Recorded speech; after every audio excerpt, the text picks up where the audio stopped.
very little chess tradition. It's nice to come here to try and give a lecture and also get an impression of the chess environment in Japan. Well, we'll be very impressed with that as well as the video, obviously. Yeah, I should talk a bit about chess here today. First, I will introduce myself. I'm Peter Nielsen. I'm a Danish chess grandmaster, and I'm 39 years old. I have basically played chess, let's say, my whole life. I maybe learned the game at 7 and 8. And I would say I became a professional chess player around the age of 20. But in chess, it's a bit difficult to say what is a professional chess player, because you don't change anything. At some point, it just becomes your profession instead of your hobby. I was traveling around the world from when I was 15, and I've been doing this basically ever since and playing chess. Actually, now I have become, as Mr. Wakashima mentioned, I'm much more a chess trainer than a chess player, but this I will talk a lot more about later. But I have chosen this picture as it's basically the highlight of my own chess playing career. This is from the Chess World Cup, and this is in the, not quarterfinals, but the last 16, where we were 8 matches left, and I was playing against the Vuga Gashimov from Azerbaijan. At that point, he was around number 10 in the world in chess, and well, for me to play him in a World Cup was a fantastic experience. I lost the first game, then I won the second game, then I lost the third game, then I won the fourth game, then I lost the fifth game, and I also lost the sixth game, and I finally had to go home. But this was a fantastic experience for me, and this game I'm actually winning. And well, if you look at the pieces, I have a pawn on a6, which is very important. But well, that is a long story. But well, this is me as a chess player. Well, we see I have my Danish flag here, and I'm playing a player from Azerbaijan. In Denmark, chess is a very, very small sport. It's maybe more popular than in Japan, but compared to Azerbaijan, it's completely different. In Azerbaijan, for instance, Gashimov is a very well-known sports person, and there are absolute top players like Rajabov, Mamedyarov, even more so. Chess is not a very popular sport around the world generally, but in a few countries it's really a top sport, and Azerbaijan is one of them. It's maybe even their main sport. They are sponsored by the national oil company, and well, I think in all other sports Denmark would hopefully be able to beat Azerbaijan, but in chess we are very, very far away. Maybe Denmark is still quite stronger than Japan in chess, but compared to sort of new countries like Azerbaijan, we are very much behind in that sense. In Denmark, the main sport is definitely football. I know we lost to Japan in the last World Cup, but we still think that we still think we are very good at that. So this is what we try to do best, at least. But yeah, this is me as a chess player.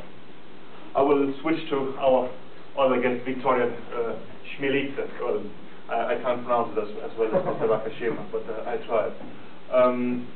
She's also a grandmaster. Actually, in chess we have different titles. We have FIDE Master, we have International Master, and we have Grandmaster. And we also have titles for women. But Victoria is a Grandmaster both for women, but also for men in that sense. Well, she's from Lithuania, and she's a former European champion. I think 2 years ago, right? Yes. The difference also between Lithuania and Denmark in a chess sense is very, very huge. We are both small European countries, but Lithuania was part of the former Soviet Union, and chess has quite a high status there. For instance, when I have won a tournament, which is rare, but still I have won a few tournaments, it's not even mentioned in the Danish media. When Victoria won the European Championship, she was collected in the airport by national television media. They were following this, and she has 2 orders from the Lithuanian state like this. And in Denmark, no chess player have ever gotten any recognition from the state. Even we had one of the best players in the world, Ben Larsen, who unfortunately died two years ago. But he was incredibly strong, but he never got any recognition for the Danish state, simply because chess is so small in Denmark. And this goes for all the Scandinavian countries, even Norway, which we will talk about later, which now has the maybe best chess player in the world. But generally, chess in Denmark and Western Europe is not very well recognized, or we are not that strong, while in the the former Soviet Union or Eastern Europe, it is quite popular in that sense. It also gives me a bit of a possibility to talk about gender differences in chess. Okay, here today we actually are many more men than women. But yesterday in Tokyo, it was actually quite interesting surprise to see that it was about 50-50. There was a lot of female chess players in Tokyo, and it seems to be in Japan in general. This is actually very different than from Denmark. In Denmark, we are 4,000 or 5,000 chess players. Less than 100 of them are women.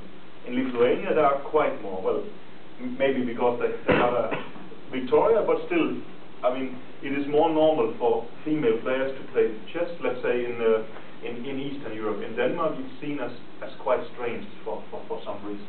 And also, well, it's clear that if you take, let's say, the top 100 of players in the world, there is 99 men and 1 woman. And there's quite some discussion. Why are women sort of weaker than men in chess? I think, for instance, in Denmark, it's very easy to say that simply because they are so few, and this seems to be quite general, but there is a lot of discussion in that. But for instance, Victoria, she has played for the men's national team, and this is quite unique for chess. This will not happen in any other sport, and I think in general, the more women to play, it should actually level the strength in that sense, and there is no sort of objective reasons why men should be stronger than women, but there is quite some prejudice in that sense. But that's Victoria, which you will play against later. I said I wanted to talk generally about the work I've been doing for the last, let's say, 10 years. And, well, this picture is basically the start of it all. It's also a very good example of how some very small random things can suddenly change your life for quite a while. This just to put the environment. This picture is from the Central Chess Club of Moscow. This is a place with a very, very huge history. I think I came there for the first time maybe in 1991 when I was 18 years old, and I was very impressed because when you sort of went in around in the club, you would meet Ivanchuk, one of the best chess players in the world. There were some famous Russian coaches doing lectures, and suddenly you saw some quite old man. You realized, wow, this is actually Botvinnik, sort of the former world champion, and maybe the sort of most respected chess coach ever in that sense. He was really the top of the top, who was all centralized just in this club in Moscow. And well, that is maybe one of the reasons why well, now Russia and former the Soviet Union was so strong in chess. But we played the World Championship there. Well, that's not actually true. We were playing the World, well, this game is from the World Championship of 2001 in Moscow. We were playing actually in the Kremlin, inside the Kremlin. We were allowed to do that, but exactly on this day when I had to play Anand, there was some kind of official meeting, and we couldn't be there for security reasons. So we had to play the game in the Central Chess Club. At this point, yeah, I should introduce him to the left. This is Viswanathan Anand of India. He's the world champion right now, and well, he's 43 years old, and has been the world champion since 2007. But he was also for 1 or 2 years the world champion, and he's actually the world champion at this point. So, well, I was playing the world championship, and it's sort of a knockout tournament, and had I beaten him, he would not be the world champion anymore. So I had a chance to sort of dethrone a world champion. I didn't manage, but at least I had the chance. This is us analyzing after the game. This is the second round. Later, when I played Gashimov, I showed this picture 10 years later. This was the 4th round, which was my best achievement. But this is the second round. And I was very lucky. I had to play against Anand. Well, I say very lucky. Actually, when you can play against 63 other players, he was the worst opponent, because he's, of course, the strongest. But he was very lucky in the sense I got to meet him. And I lost this game, but he was quite impressed with the way I handled the opening. And later I got an email asking maybe we should have a training session together. And I said, well, if the world champions you ask, you just say yes. So we had a training session together, and well, then we got a bit in touch. And for the next 3-4 years, we worked on and off now and then. But before the World Championship in Argentina in St. Louis in 2005, I was having, let's say, a month's training session together with him. And then, well, he was only second, but then he invited me for the next World Championship in Mexico. And this basically sort of comes to, well, let's say what he achieved. In Mexico, he became the world champion. We have some, well, I was, together with Victoria, I was in Fujitsu to see the second game of the Median match in Shogi.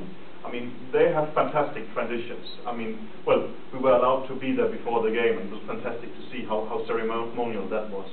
In chess, it's very much less so, but we have a few traditions, and one of them is that the world champion is crowned like this after. And I think this picture is from Mexico, where he won the world champion. And there I was with him as a trainer, and has been that ever since, although I stopped here in January, but this we will take a bit later. But I have been a trainer for him for like 6-7 years, and this was, this was the key top moment when he became the world champion. And this, he has now defended his title 3 times after that. But yeah, he is now 43 years old, which is quite late for a chess player actually. I'm also, well, I'm 39. In chess that is seen as quite an old age. For us it was a bit surprising. We visited this maiden match, and both players were 42, I think, if I'm correct. And in chess they seem to sort of peak quite early in some sense. There can be different reasons for that, but maybe experience matters more than shogi, but it doesn't sound completely right to me in that sense. Well, yeah. But I will talk quite some more about, well, how it is to work with the world champion, how we do things. But first I will have a sort of small, let's say, detour around the chessboard. So let's change from actual players a bit to chess politicians, or to how the chess world is organized. On the left we have the political leader of the chess world. This is Kirsan Ilomjinov. He is the president of the Chess Federation, and he's also a Russian politician. To the right we have the Bulgarian president of the country, not of the Chess Federation. This is actually a quite typical situation in the chess world. We are very different from other sports. Other sports will have a lot of commercial sponsors. If you see a football tournament or, well, any other sport, there will be a lot of commercial sponsorship. There is a bit of that in chess, but very, very little. Mainly our money will come from, let's say here, this is the Bulgarian state, and this picture is from the World Championship, actually one of those that, well, Vichy Anand won. This is from Sofia. But the Bulgarian state simply thought, we have one of the best players in the world in chess. We want him to play the World Championship match in our home country, and the Bulgarian state will pay for that. I think the price was maybe something like 4 million euros. That is quite cheap for a top sport event, they would think, I mean, compared to Olympiads or anything else. So normally chess events ends up like this. Sort of commercial sponsorship is quite rare. The man on the left, well, the FIDE chess president, he is sort of, well, he is also very much a political figure in Russia, and actually there is, what I will say, he is maybe even more a real politician than a chess politician in some way sense. He was the president of Kalmykia, a small region of Russia, for I think 12 years.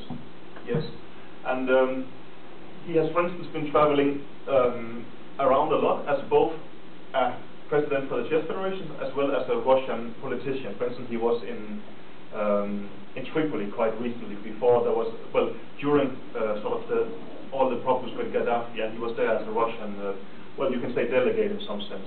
So he's a mix between a chess politician as well as a real politician. And somehow the chess world is organized like that. And for instance, when we visited the Shogi Renmei, the Shogi Association, it's clear as a chess player you will have some jealousy. You see something that seems less political, who actually have sort of real sponsors. And also in the chess world, well, it's important to have sort of personal connections in some sense. Also, well, if you can have sort of the Bulgarian president to sponsor, you will play in Bulgaria. And well, somehow the chess world has some problems with corruption, and well, there is normally quite some people who will try to remove the guy to the left as president, especially one guy, him probably you know. This is well, this is the best player ever in chess. This is Garry Kasparov from from Russia. He was born in Azerbaijan, but he's Russian. He's the best player ever. Actually, nothing really compares to him in the chess world. He became the chess world champion when he was 22 years old. And I think at the age of 42 or 43, he retired from chess, still being clearly the highest rated player in the world. He lost his world championship title in the year 2000 when he lost to a young Russian player called Vladimir Kramnik. But He was basically recognized as the best player still until he decided to quit his career. Well, he's achieved everything, and he's done it for a very long period. There will be quite some, especially Americans, who will say, well, the best player ever was Bobby Fischer of the United States. He won the World Championship in '92. And it is clear that when Bobby Fischer became the world champion, he beat Taimanov 6-0. Then he beat Ben Larsen from Denmark. Unfortunately, he beat him 6-0. And then he beat Petrosyan, and then he beat Spassky. A fantastic run to the World Championship. But this is still, well, this is 1 or 2 years where he wins everything. But then he retired, and somehow Kasparov managed to repeat it over and over again.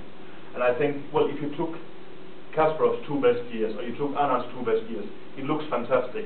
What is really, really impressive is the ability to get to the top and stay there for a long period.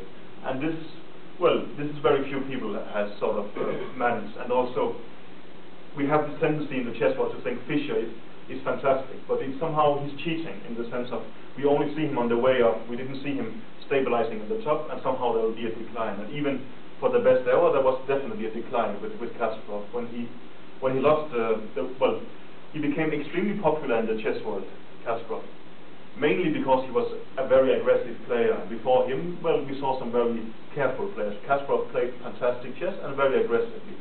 And also, he was very good to sort of create the image that he was, well, he was the young upcoming player fighting the conservative player Anatoly Karpov, who was sort of seen to be part of the Soviet system, while Kasparov, well, tried to sort of portray himself as the young player who was sort of connected with Glasnost and bringing down the Soviet Union.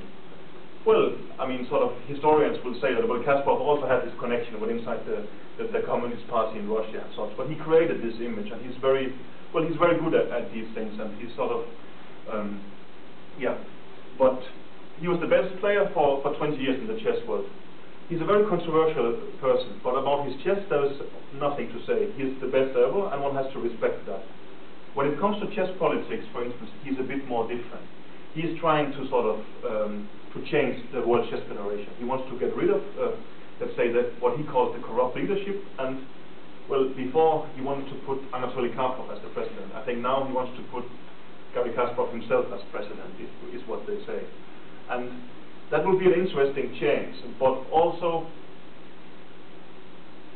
for some, it feels a bit ironic that Kasparov wants to give democracy to the chess world, because Kasparov has, well, when he was a player himself, he built some players' federations, which was popular.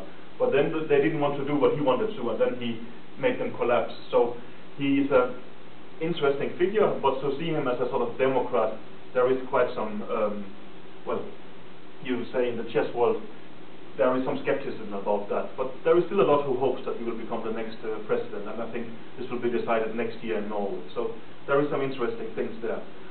Kasparov did quit his chess, but he, well, one can almost see it. He has so much energy, and he's very ambitious. So he's ambitious in chess politics, but that's not really enough for him. He was also very ambitious as a chess trainer at some point. He was working with the young Magnus Carlsen when he was maybe 18 or 19 years old, and he became the strongest player in the world. They worked together for like 1.5 years, initially extremely successfully. They started working together, and Magnus Carlsen, still a teenager, became the best player in the world. Fantastic. But again, also, Kasparov, for him to work as a trainer is difficult. Kasparov will, by definition, be the star, and Magnus Carlsen was the #1 player in the world. And there was definitely some collisions there, and at some point they had to sort of break their cooperation in that sense. Later he worked with the American player Ricardo Nakamura, and I think also later he has worked with some other players. So he's quite active there. But his main objective is actually Russian politics. He's very involved in Russian politics. Or, for instance, when, well, we will talk a bit about when Anand played against Gelfand in chess. They played in Moscow, and there was big demonstrations. Kasparov will actually be involved in such demonstrations. He's very active as a sort of, well, opposition politician in Russia, and especially outside Russia.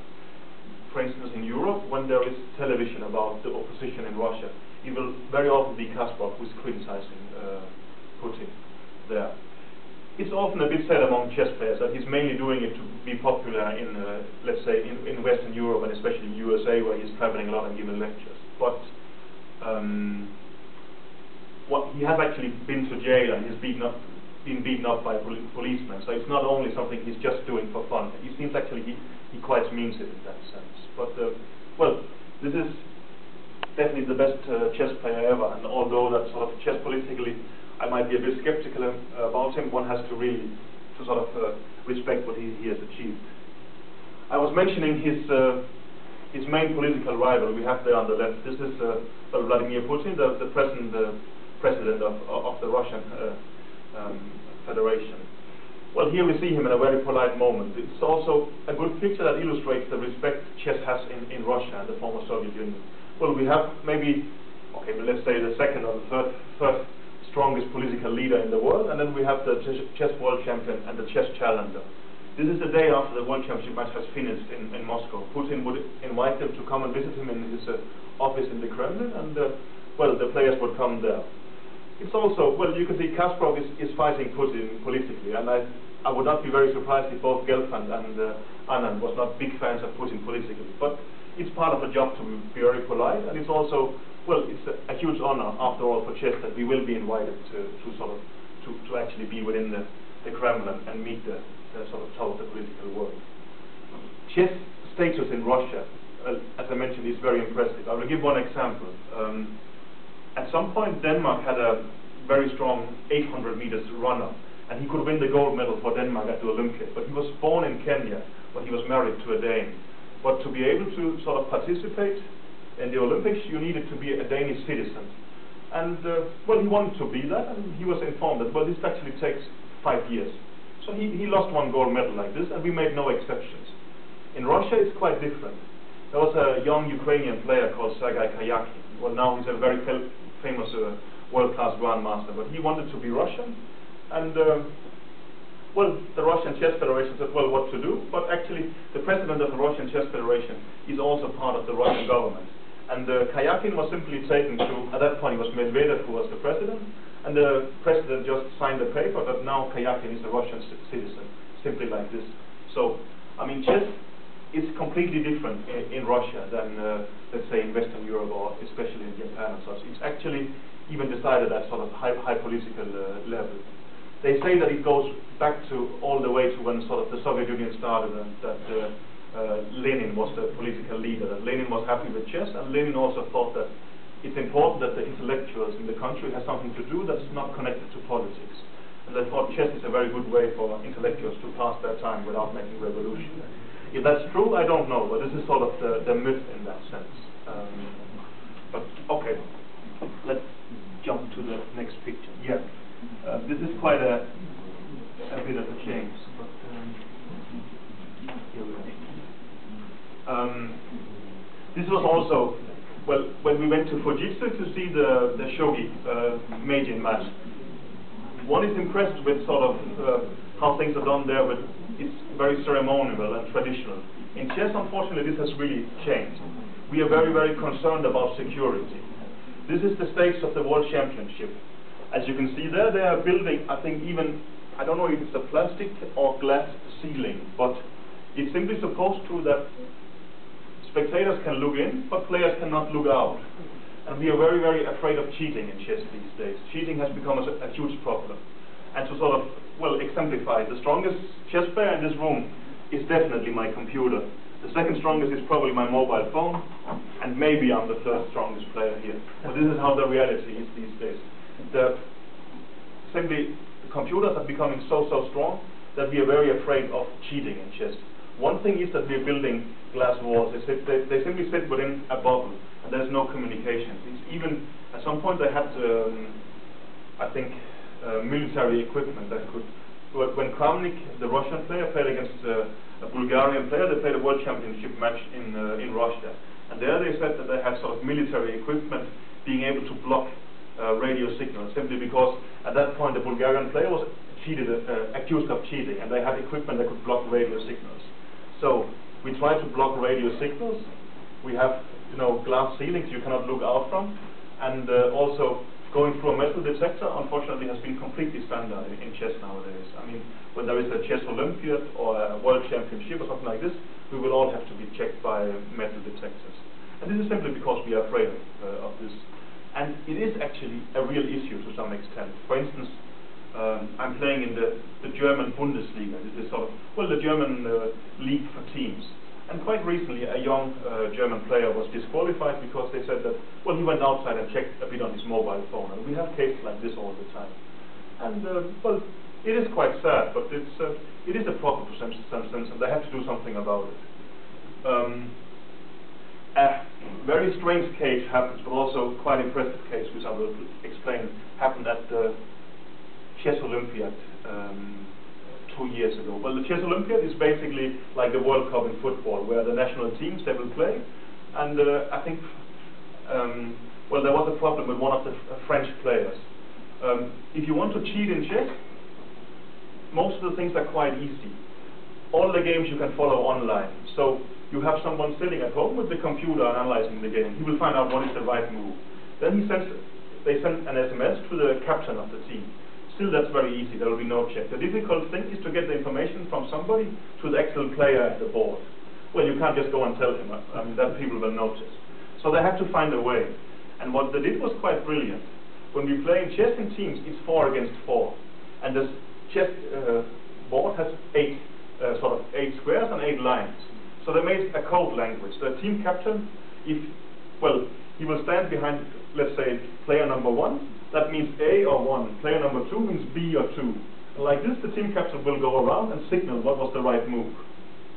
And this, well, nobody noticed this during the tournament, but later, apparently they said they found evidence on the mobile phones of a lot of communications. The evidence was not strong enough to hold up in a French court because, well, you're not allowed to check somebody else's mobile phone. But in the chess world, at least it's taken as given as they were cheating, and I think the French Chess Federation has given them very long bans. So it is kind of a serious problem in chess, but still, it is sad that, well, I feel a bit jealous when we see the Median match and they play in fantastic surroundings, and the focus is on sort of tradition and the ceremony, and not on security like this. But, well, this is part of our security things. It even goes here. This is the arbiter's camera at a World Championship match. I think it's in, well, there's 4 different corners. The bottom left corner, they can see the players playing. I think the top left corner, you can see the relaxation room. But I am afraid that on the right side, you can actually even see the toilets. They simply have cameras everywhere. And this is because when Kramnik was playing against Topalov in this match in Russia, there was a very, very bad atmosphere. And at some point, I think Topalov was behind the 2 points, and he made some protest that Kramnik was going to the toilet all the time. And they were accusing them of, well, he goes there because there is cables in the ceiling. And there, I mean, a lot of things happen there. And this, well, it was quite embarrassing, but it's also quite typical. As I said, I mentioned, if I have ever won a chess tournament, I think when I won this, when I played the World Cup, I had my best result ever. There was a small remark on the Danish sort of teletext. When these things happen, he made the front pages of Denmark. This is quite typical. Chess would not be mentioned in the media because of chess, but it will be mentioned in sort of a comical way or in a sort of way of drama like this. And well, I think sort of Topalov's manager thought that this toilet thing was a good way to get drama and get into the media, but I think most of us just thought it was embarrassing that it's actually come to this. But this is how it is nowadays. There will be a lot of checking like this, and well, one can like it or not, but this is how the chess world is right now. Let me switch here a bit. Now I talk a lot about security. This is another way of security. The other things was, let's say, that's the organizers trying to make sure the players are not cheating. This is from when we played this, well, I say we played. It's actually Anand on the left who played. I was part of the team helping, but well, we are trying to think as a team there. This is the World Championship match, I think in 2011 or 10? Probably 10, yeah. 2010, we was played in Sofia in Bulgaria. At that point, there was all these rumors that Topalov was cheating in chess. And also we were playing in Sofia, exactly on sort of his home turf. When one goes a bit back in chess history, there is actually a lot of talking about, let's say, espionage and things like this, that during Soviet times, that simply the intelligence service would be involved. And for instance, Kasparov has been saying that when he was playing against Karpov, that the phones were bugged, and also maybe more importantly that Karpov simply had a spy in his team who would go and tell the results, tell which openings they were planning afterwards. And well, it's not something that we were very afraid of, but on the other hand we play in a completely different country. So, well, for this match we were a lot of chess helpers and some practical helpers, but there was also one guy who would actually help with security, and this is the guy on the left here. Well, you can see that he has sort of, well, it's written the White House from the United States. I'm not sure he worked there. Maybe this is just a tourist shirt he has. I cannot rule that out. But he actually had some works before in sort of security, and he was actually trying to help us with how do we, well, think in that direction. I mean, as a chess player normally, I would not think about it. Could somebody be, you know, bogging our things and stuff like this? Well, I remember on an earlier match we were playing in a hotel in Germany, and we looked at well, where we were staying, and we thought, okay, could somebody look into our room with sort of binoculars? He said, no, this is not impossible. This is impossible. The only chance is if you come flying in something. And exactly when we said that, somebody came flying. But we thought generally, no, this is not happening. But in Sofia, actually, there was a lot of writings about it in this press. Is it safe for us to be there? And can they, well, it's very easy maybe to have surveillance and stuff like this. And this guy took care of that. I remember, actually, our seconds were not supposed to know, but at some point, we were sitting in the workroom all the time, but we would go out for lunch, and then he would sort of, well, make sure of the room. At some point I went back, and the room was completely dark, and he would go around with a sort of a small light checking for cameras and things like this. There was all this sort of suggestions that Topalov was cheating. The only real way you can prove that you're not cheating in chess is by losing a World Championship match. Topalov lost the World Championship match. If he had been cheating, he would have won. So it's clear that he didn't cheat, but we did actually try and check it a bit in some way. But cheating is a huge sort of theme in the chess world these days, and we do a lot of things to try and stop that. And well, that is a bit sad in a way, but it's probably a necessity. Yeah, I will change here to another thing that's very, very much discussed in the chess world. This is the problem of draws. Well, it says remis here. It's well, a French word or a German, but this is the word for draw. In chess, there is a lot of criticism of that all games are drawn. We have a huge percentage of draws. For instance, well, when Anand to the right and his challenger for the last World Championship match, Boris Gelfand from Israel, former Belarusia, they were playing. A lot of the games was drawn and quite quickly drawn, and this gave a lot of criticism. There is some right in this criticism, but there is also, I think, things have changed a lot with the internet. Even when I was a kid, the internet didn't exist, and we would sort of, well, I would follow the games with it. I will go the next morning, I will buy the newspaper, and I could see the games there. Or if I was very lucky, somebody would have a fax and would be there and would send it to me. But this is how we saw the games, and we would get it on paper. And if you get it on paper, it doesn't really matter if it lasts 2 hours or 5 hours. You can't tell the difference. You're seeing it later anyway. But these days, there will be thousands of fans who will sit there online, and they will follow the games, and they will expect quite some action. And chess is a bit sort of, chess can be a fantastic game, but sometimes it becomes defensive and the games ends in a draw. And I think among strong players, maybe 60 or 70% of the games do end in draw. Well, if one followed, for instance, the last candidates tournament in London, one could see chess can also be fantastic drama. But sometimes it will be a bit boring, and there's a lot of criticism of that. And this is sort of a caricature in that way, that they basically see them as two, you know, doctors who will compare notes, and there will be a lot of scientific involvement in, but very little fight and game, and they will agree a quick draw in some sense. And it's a bit of pity chess have gotten that image, because it's actually a very interesting game. They are trying a lot of things to do that. For instance, they want to have this idea, let's just abolish the draw offer in some sense, that you cannot offer a draw anymore, and this is true. I like the possibility of offering a draw, but that's maybe as a chess player, we like that we can shorten the workday a bit, or maybe if you're nervous, you can offer a draw. But it is true that chess is the only sport where you can suddenly say, well, why don't we just agree that the match is drawn and then we leave? I mean, this doesn't happen in football or other things normally. And for instance, well, the recent Danish championship, there were 10 players playing, so it's 5 games every round. And one day, after 1 hour, 3 of the games has already been declared drawn. So there is some ideas in that, but still, I think also the internet and sort of the focus of the spectators has changed a bit in that sense. But it's clear that well, when I go to see a shogi match, for instance, with having hardly any draws, well, we can see that it is exciting that there is no draws, and somehow it is a bit of a problem in chess. And well, that is a hot topic somehow these days.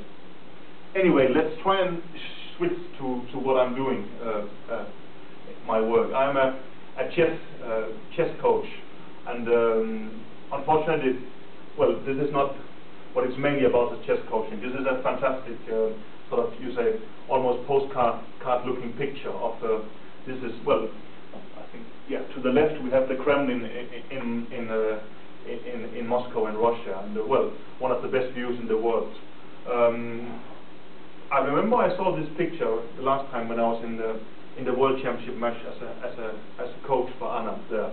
I think I saw it when we have been there for 3 days, and I was looking at one of the sort of blogs online that someone from our, well, a practical guy from our team was doing, and he was posting this picture, and I thought it's a fantastically beautiful picture, and I told the other seconds who were sort of sitting in the workroom with me and saying, look at this picture, it's fantastic, and they said, wow, yeah.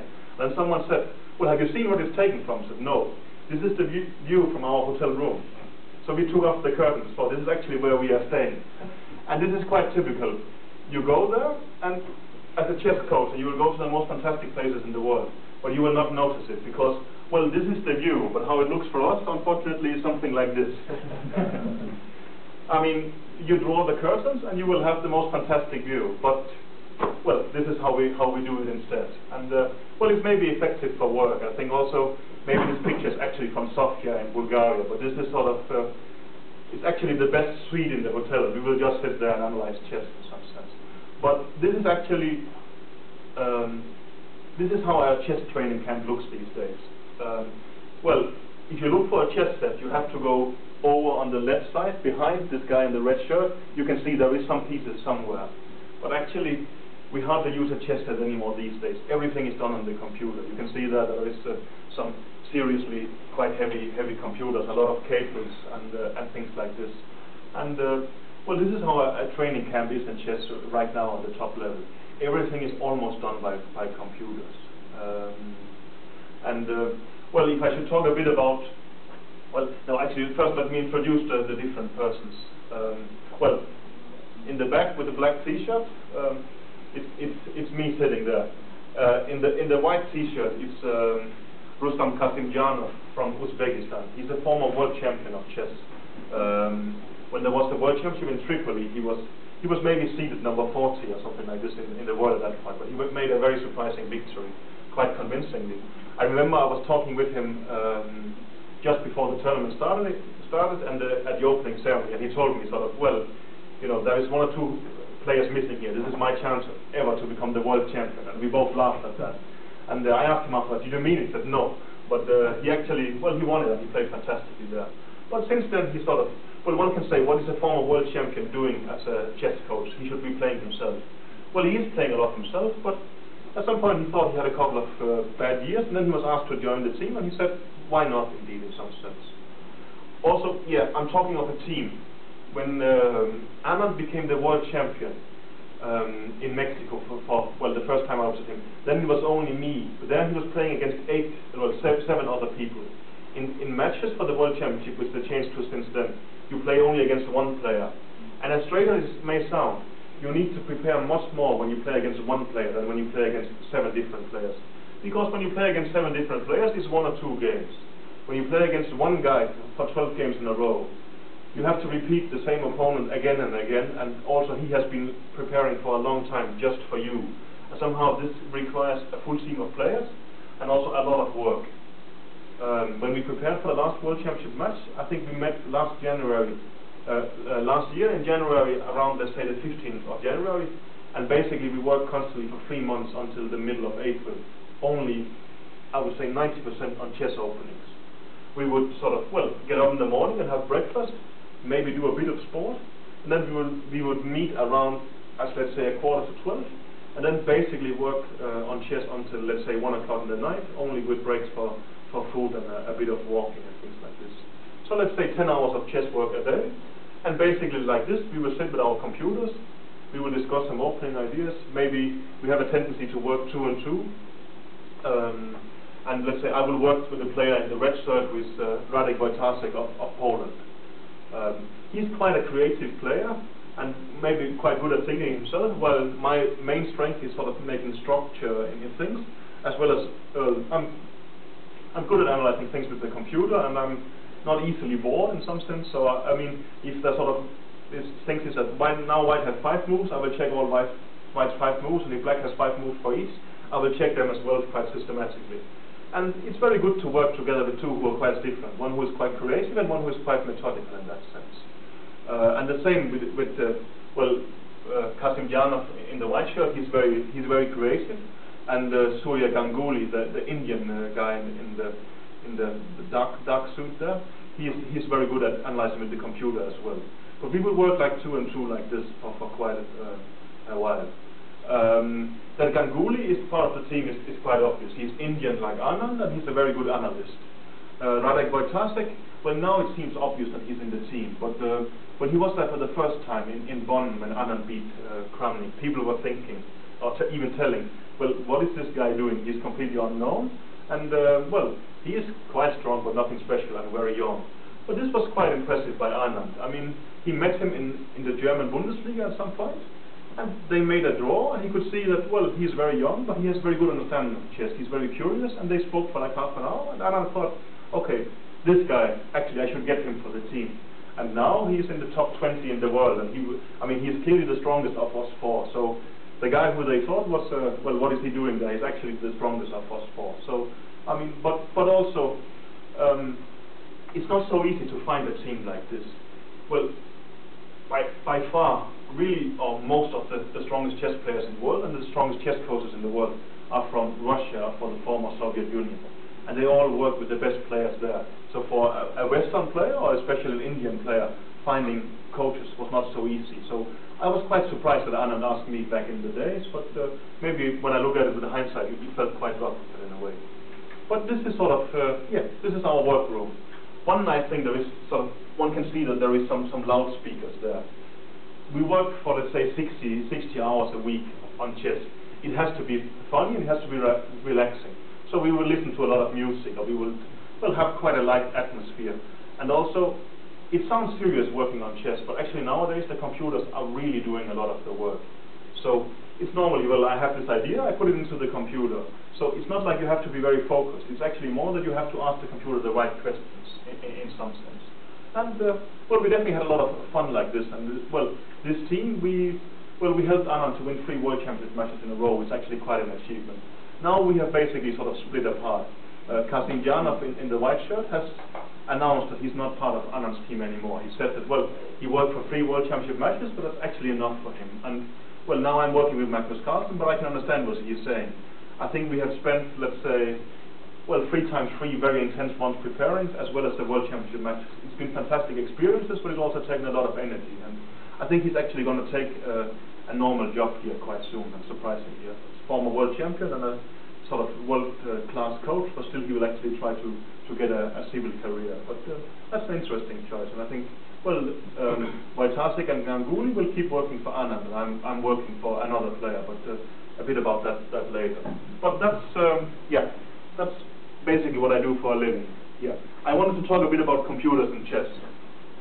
Well, this is not exactly a standard computer, but still, in the chess world, it's not that surprising either. Well, just if we go back here, this is the computers we are using for quite a while. It is a laptop, but it's really a brick. I mean, if you drop it, it's 5-6 kilos. Now I've gotten a much lighter one, which is the same thing, but we were using them for quite a while.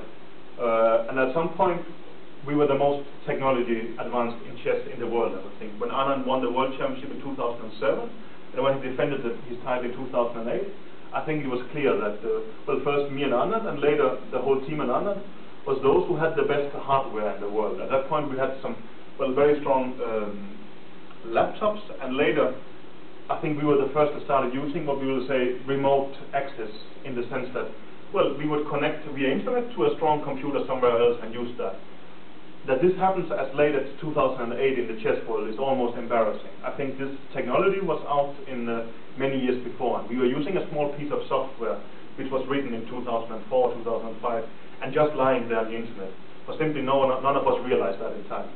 And I think even we had a couple of good years where we were using it. For instance, in the match in Bonn with Kramnik, Kramnik was coming sort of with his computers physically, while you could just with a very simple trick do it online. So it is strange that there will be some, bubbles in the world where we haven't gotten up to speed with modern technology.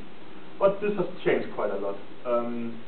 As I said, when we were playing against Kramnik, we thought we were one of the best technology. When we played against Topalov, we thought we were one of the best technology. But this is actually our technology when we played Topalov. Topalov had access to this, so it's clear. I mean, we were very, very much behind at that point. This is, well, it's a cluster. At that point, it was seen as one of the strongest chess clusters in the world. I think it belongs to a doctor in the United States. The story about how we found out about this, we found out about that they were using this during the match. We found out that in a strange way. There is some forums online where they will discuss chess, computer chess. And, well, we all knew who this sort of American doctor was. And somebody was asking him in a forum, and sort of, well, you never earn any money on this. And he said, no, this is not true. Just recently I had a very good customer. And we were sitting there during the World Champion match thinking, well, right now there is two persons who wants to buy strong computer hardware for chess. And we are one of them, and it's not us, so it has to be the opponents. So at that point we actually got quite scared. And well, Arnold had just lost the first games in 1.5 hours, which is exceptional for World Championship chess. And despite us preparing for 3 months, our preparation looked, well, embarrassing, to put it mildly. So we had a bit of a talk about how should we handle this. Okay, they seem to be technologically much stronger than us, and it is simply naive to think that we can just outthink them with much worse hardware, at least if we give them a chance to use the hardware. So we were a bit thinking, and we sort of, to some extent, did what Kramnik was doing when he played against Kasparov, because Kasparov was also known for very good preparation. So we thought about positions that are not so important for computer evaluations, and mainly also if we could keep surprising all the time. Well, you can only use computers before the game, but if you look at something that's not relevant, then it doesn't matter. So we kept making a lot of small changes. This really meant that we had to work a lot, because, well, most of our work before the match was probably not so relevant anymore, and we had to keep jumping and finding new solutions. Sometimes it worked well, sometimes very badly, and in the end it worked fantastically. Anand won 6.5, 5.5, but it was a very close match. But actually, these computers had a very, I mean, we got scared when we knew they had this thing, and somehow it had a huge sort of psychological blow to us. And actually they made a big mistake, I think, because one should understand that, well, of course you would like to keep these things secret, but also sometimes maybe the opponent knows is actually more important than the actual value of it, that we got so scared of it. So maybe they should have announced it. They didn't announce this thing, but we found out. But what they could have announced actually was that this was peanuts. What they actually had access to was this. This is, well, not exactly this one, but this is an IBM Blue Gene computer. These, well, you cannot buy them in stores, obviously. This is sort of for serious science, for calculating weather or doing, well, I think, well, calculating about the universe, this kind of things. The university in Sofia in Bulgaria had allowed Topalov's chess team to use their absolute strongest server for the whole match. Actually, it's a problem that these computers are so powerful that they cannot use standard chess software. So maybe they did not get the full benefits of that. But they actually had access to things like this, and somehow I think somebody asked Topalov, how is it to work with a computer like this? And he said, well, it's uncomparable. They actually had access to something like this. Well, this you will only have, again, if we go back to, let's say, the former Soviet Union or in Eastern Europe, where, well, it becomes a state priority. We want to win this chess match, so we will give them the best thing. They actually just have to ask. I'm sure in Armenia or in Azerbaijan or maybe even Russia, if someone with political influence will ask, they will get it. In Denmark, well, if I ask my university, could we use this for chess, they will probably, not probably, they will say, well, we actually have something more serious we should take care of. I really hope the same would be the case here, but I'm sure it will be. But that sort of, well, this actually, well, there is some countries where it becomes pride, and it's a bit, well, maybe goes back to when Fischer was playing against Spassky. That there is, well, some, let's say, old Cold War themes in that direction. And, well, they were using this, and, well, luckily we still had a strategy that was sort of preempting this, but this actually chess has gotten to such things in a way. With Anand, as I said, we were the most advanced in 2007 and 2008, but now we have fallen a bit behind. Well, we still have quite some solutions, but not in this league. Now I'm working for this young Norwegian player, Magnus Carlsen. He's also getting help like this, but definitely not on this level and not on the stage. What Magnus Carlsen will do is that, well, they will contact maybe a big server company in Norway, and there will be some commercial sponsorship like this, but again, on a much smaller scale than this. But well, chess has actually gotten to some extent also, well, that people will try and find computer assistants like this. But again, I think it made a huge impact some years ago, where you could, I mean, for instance, in 2007 and 2008, we really did well because we were ahead of the opponents. But nowadays, even our small laptop computers are extremely strong, and the tendency in the top chess is that you can find very strong moves with the computers. You will find some very strong moves, but so will your opponent, and you actually don't really see the top tournaments being decided by this anymore, because everybody is very advanced with analyzing the computer nowadays. And, well, at least it equals the field. At some point it looked like it will be like an arms race where you have to build bigger and bigger machines, but it seems that these days that things are actually decided by different things. It is nice that it's the human's touch that decides in the end. Yeah, well, this is a last little joke in a sense. Actually, I think on the day I arrived here, a good friend, Jacques-Marie Peigneux, was telling us about that just recently a computer has beaten a human in shogi. And this was quite surprising. And even we're not talking, well, we're talking about very strong professionals, but not the best players in the world, as far as I understand it. In chess, unfortunately, this is way past it. I think Kasparov lost to an IBM computer called Deep Blue maybe 15 or 20 years ago already. And at that point, IBM thought, okay, let's finish this project. Later they build a machine that could, I think, beat a human in Jeopardy, a computer quiz program, and things like this.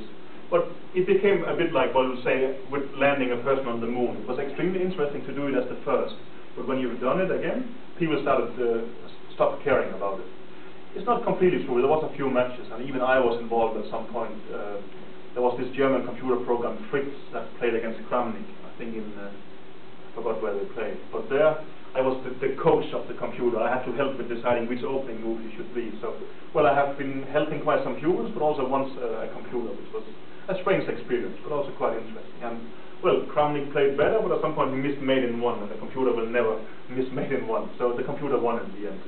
But this is sort of the stage we have nowadays when computers have to play against humans. Now, well, it's a German robot, but they are playing in Moscow. But now, well, beating the human in chess with a computer is not difficult. So now the quest is that they build a robot who can see how the human is moving the pieces. He can move the pieces himself. I think this game was a draw, but still, it is a bit sad in some sense that you can now even build robots who can play chess, at least at the equal strength of this is Alexander Grishov, one of, let's say, the top 10 players in the world. But computers are extremely strong in chess, and well, if I should tell briefly why they are so strong. Well, yeah, computers are perfect in calculation, and I think, well, even my computer nowadays can calculate, let's say, I think it's something like 1 million moves per second. I can maybe calculate 3 or 10 or something like this, but my intuition is much better. Actually, I think normally, if a human is playing a computer, the computer will make many more mistakes. But there will be small mistakes that maybe matter 1% or 2%. While when the human makes a mistake, it has a tendency to be very big, and the computer will punish that. So when there is these matches between humans and computers, the human always has a chance, but the human will be tired and lose at some point. And if I understood it correctly, I think also in these shogi games, actually the human was playing best for quite a while, but in the late positions, with sort of shortest of time, the computer would prevail.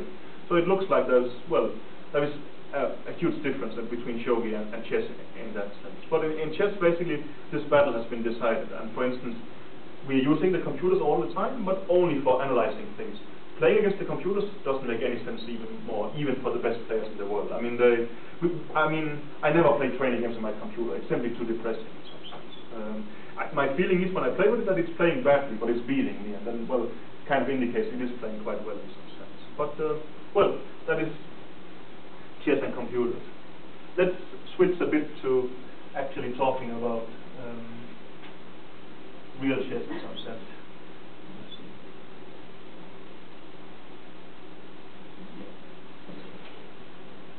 Yes, this is well. This is exactly when the last World Championship match finished. This match was between Vishy Anand in the blue shirt on the right and Boris Gelfand from, as I mentioned, from Israel, but later, earlier he was from Belarus. They played against each other in Moscow last year. It can sound a bit strange that, well, he's Indian and he's Israeli from Israel. Why do they play in Moscow? But Russia is really sort of the heart of the chess world, and it's the most popular by far. And also, well, Boris Gelfand is living in Israel and is an Israeli citizen. But, well, he grew up in Minsk in Belarus, but, well, he's a Russian speaker and definitely very much part of what we are saying, the Soviet chess school. The Soviet chess school is an expression which is basically meant as a compliment, that you have, well, high chess culture in some sense. And, well, as I mentioned with the Central Chess Club, they have been taught chess by, let's say, Botvinnik or some of the real classics, while, well, Anand from India, well, when they, I mean, the Soviets would say that Anand is part of the Western chess school, and the Western chess school is not meant as a compliment. Let's put it like this. It's basically that, well, we have grown up and we doesn't have this sort of classical upbringing in the chess environment. It's not completely true in some sense. Actually, Anand, he learned chess playing in the Russian Cultural Institute in his hometown in India, and that's how he learned it. And also, well, I can see that, well, for instance, shogi is being spread also from Japanese Cultural Institute. So be a bit careful there in some sense if you want. But I think it's good that I think it's far away yet will give competition there, but it's good that games are being spread like this. But he learned chess like this. This is the exact final moment when Gelfand is resigning, and well, I still remember it very clearly. I can see the pawn structure, for instance, and as I said, the match ended 6-6. This is quite atypical, but they played a long match and it was 6-6.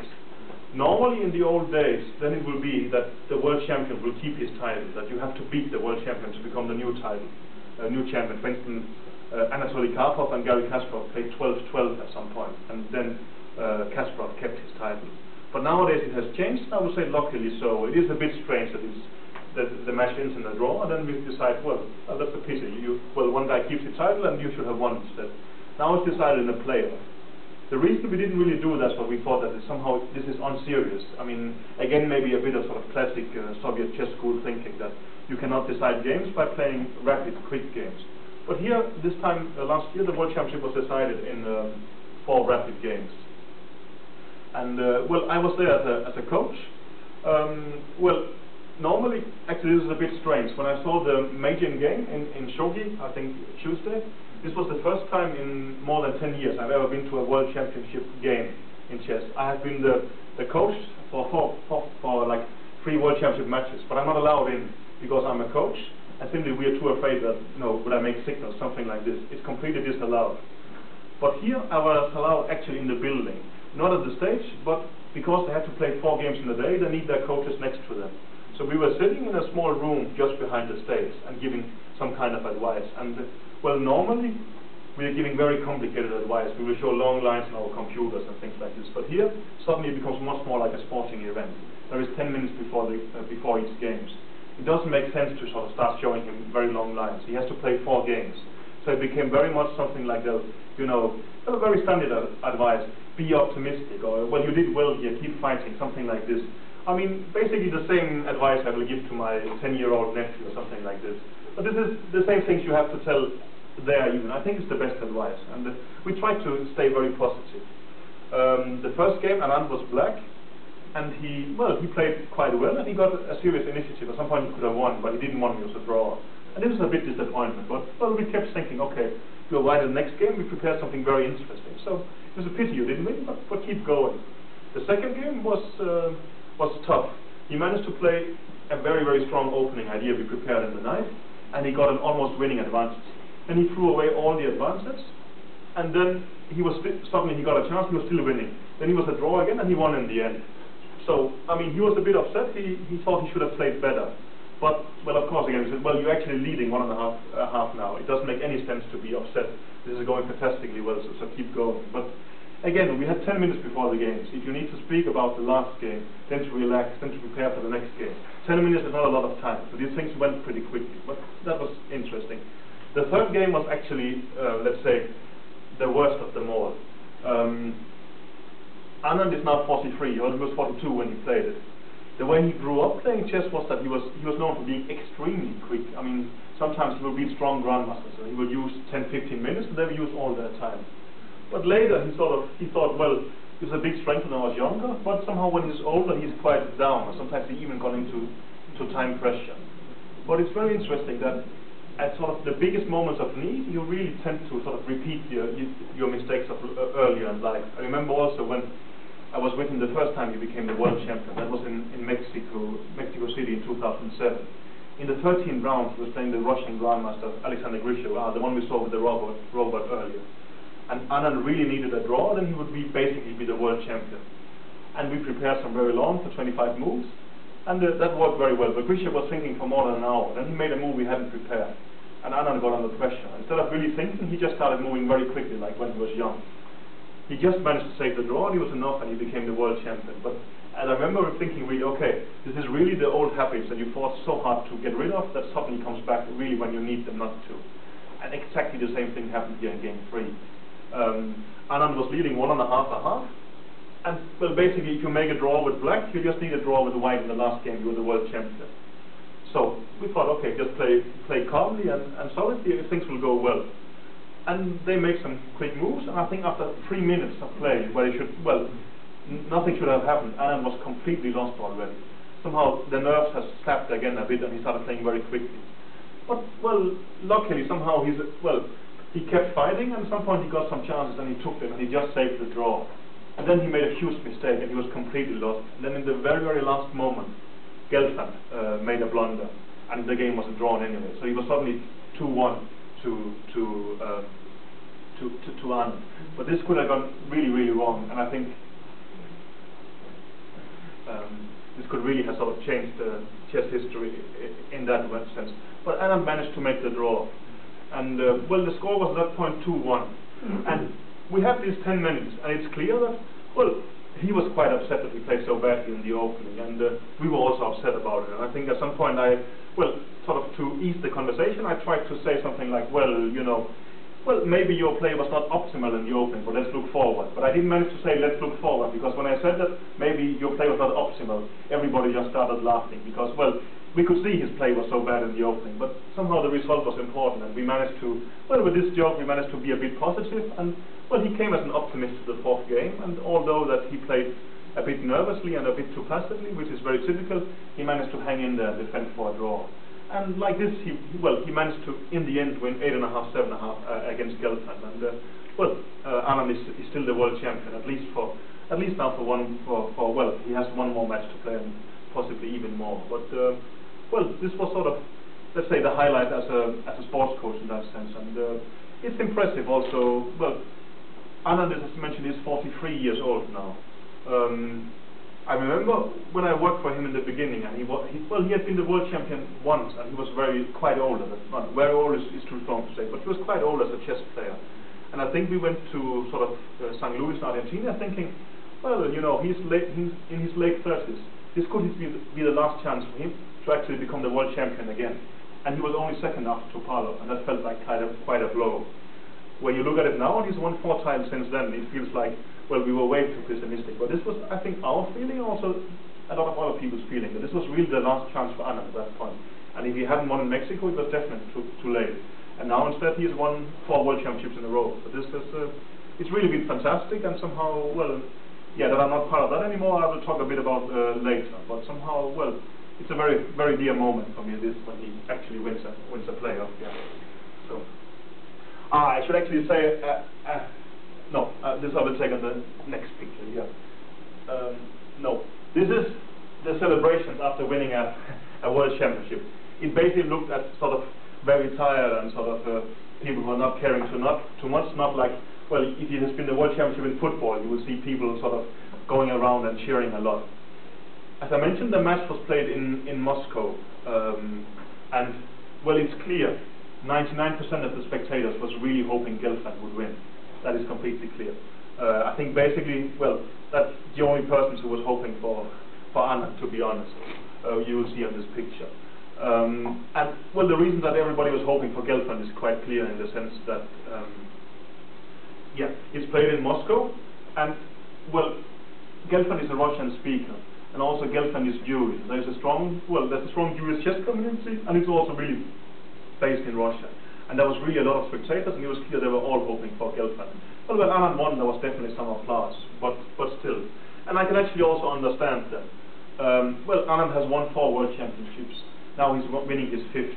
It's difficult not to feel a bit of pity for Gelfand in the sense that Gelfand has won none, and he's 42 years of age. This was Gelfand's last chance.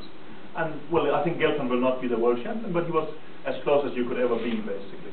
And it's difficult not to feel pity for him. But on the other hand, it's also sport, and you play to win, and if you lose, it's not a tragedy. So I think for Gelfand, he was very happy that he had played it, and, well, he's also got well compensated financially. But this is us just right after the world championship match was finished. It is quite typical in the way, and I said that also, well, you might think that people will sort of jump around with joy after winning, but, well, as I mentioned, we had a training camp for three months. Then we had maybe a 2-week break just to meet our girlfriends or to have a bit of holidays, and then we went back for 1 month for the match. People keep going, working very hard as long as it happens, but as soon as it's over, there's actually this sort of huge feeling of relief and of tiredness. And I remember when he became the world championship in Mexico, actually I just went to sleep for a couple of hours just after he won. Well, then we celebrated a bit in the evening, but still. But yeah, here one sees quite some tiredness and not sort of this running around like in football. It's actually not true that it's always like this. When he won in Topalov against Sofia, at that point there was really this tough sort of emotions between the teams. There was this, well, rumors about Topalov cheating, but more sort of quite political. Also, I don't even remember the match, but Topalov was not so popular in the chess world, and both, for instance, Kramnik and Kasparov was helping us online. So despite that we were sort of, well, very alone in Sofia, we got quite some help from the outside. But there, I mean, exactly at the moment Anand won the last game, it was 5.5, it was over. There was definitely some celebration in our hotel room for a couple of minutes where it looked like football. But this is actually a typical picture in chess. It's quite tired and no kind of celebrations in that sense. Well, I also saw the jockey players. It's a very respectful bow, and then you quietly leave the scene. They might be very happy outside, but it's definitely not shown to the world in that way. We can be a bit happier in some sense, and I think the next picture at least sort of shows that, well, when it comes for to take a picture, there is some smiles after all. Well, the man in the blue shirt is the world champion, and I think the 4 seconds I have sort of introduced. I will just introduce the others. Of course, most importantly, in the left corner, it is his wife Aruna, and they now have a 2-year-old son together. Yeah, just 2-year-old son together. She's his wife, but she's also his manager. Actually, she's taking care of his things during his career. And for instance, during this match, she will be the one actually doing political negotiations with the chess association and such, and you need to be quite tough, and she definitely can that. And she was also, well, acting as a manager, but even when these playoff games we saw just before, well, there she will also be there to give advice and such. And well, I mean, they have managed that extremely well. To the sort of middle to the right, in the dark suit and with the beard, is Hans-Walter Schmidt from Germany. He's quite a well-known organizer in the chess world. He was doing something in Mainz for maybe 12-15 years, a lot with Kasparov, but definitely also with Anand. And I think Anand won the tournament like 10 years in a row, and they have always been very close. And well, Mr. Schmidt was formerly, I think, a sort of top, salesman in Siemens in Germany. And he's very good with people skills. He was very good at getting people to buy his products, and he's very good to sort of be in touch with the organizers. He will go out drinking with the organizers in the evening if they want that, and be good at sort of official ceremonies like this. And well, generally he does these things quite well. But I think after this match in Sofia, he made quite some some ironic remark about the Bulgarian president, and that was almost a sort of, well, he made it to a German journalist, but it's internet at times these days, so he was published in Germany and got sort of translated to the Bulgarian media, and we even got a bit scared at some point, but it worked out well, and generally sort of he's very good at that. This time we didn't have any sort of security guys, but we still have the guy in the grey suit in the background with the, what do you call, scarf. This is Erik van Rijn. He's Dutch, but he's living in Germany. He's employed by Lufthansa, but for Anand's matches, he's sort of taken a break to be sort of a very practical guy. There is actually some practical needs during a match. You need someone to do the shopping or to sort of take care of a lot of practical issues. And for instance, also he will act as Anand's driver during the match, in the sense of the players have to get to the playing hall. And actually, it's very strict in chess. If you're 1 second late, in principle, you have lost the game. So it's always important to be in time, and such things he would take care of. But I think 8 people, yeah. This is simply a full delegation at a World Championship match in modern times. I think actually it was bigger earlier in some sense. Well, maybe if you go back really a lot of years, the delegation will be 1 or 2 people. But I think sort of when it was Cold War, it could even be bigger in some sense. But this is a pretty sort of modern situation with, well, family manager or some practical things, and then normally something like four helpers. And yeah, this is how chess works. If I understood it correctly, I think shogi is quite, well, it's less computerized, and also it's more individualistic in that sense. But well, this is how chess has ended up to some extent. As I mentioned now, yeah, we're sort of going different ways, but I think, well, we all thought it was a fantastic experience in that way, and somehow there has been some rumors about some kind of bad emotions, but I think that's not the case at all. I think more it's somehow mental tiredness, and actually 3 World Championship matches